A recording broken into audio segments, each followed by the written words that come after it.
بھارتی فوج نے جمعہ کی ادائیگی کو روکنے کے لیے بھارتی فوج نے مذموم کارروائیاں شروع کر دی ہیں۔ کہیں پر مار دھاڑ کا سلسلہ جاری ہے، ظلم و بربریت کا سلسلہ جاری ہے، تو کہیں پر تمام مساجد کو تالے لگا دیے گئے ہیں۔ غاصب فوج نے وادی میں گشت بھی بڑھا دیا ہے، جبکہ وادی کی سڑکوں پر کشمیریوں کے خلاف بدترین ریاستی دہشت گردی جاری ہے۔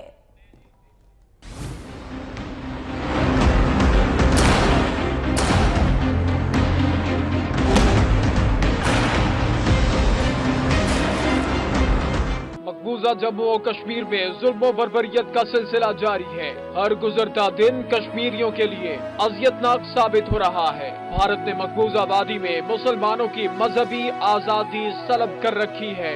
8 جولائی سے اب تک ایک بھی کشمیری کو نماز جمعہ بھی ادا نہیں کرنے دی گئی۔ بھارتی فوج نے کشمیریوں کو نماز جمعہ کی ادائیگی سے روکنے کے لیے مساجد کی تالا بندی کر دی، جبکہ کرفیو میں مزید سختی کرتے ہوئے سڑکوں پر گشت بڑھا دیا ہے۔ بھارتی فوج کے وحشی پن کی وجہ سے کشمیری گھروں میں محصور ہیں۔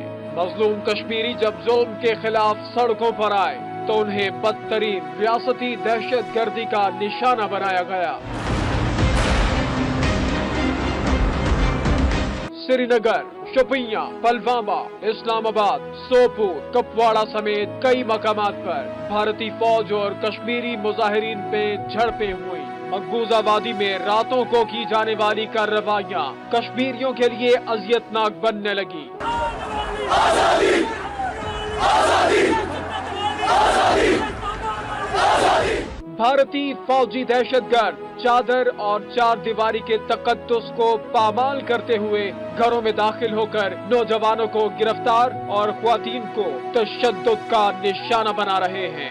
سول سیکریٹریٹ کے ملازمین نے بھارتی مظالم کے خلاف دفاتر کے بائیکاٹ کا اعلان کر دیا ہے۔ 8 جولائی سے شروع ہونے والے مظالم میں اب تک 92 سے زائد کشمیری جام شہادت نوش کر چکے ہیں۔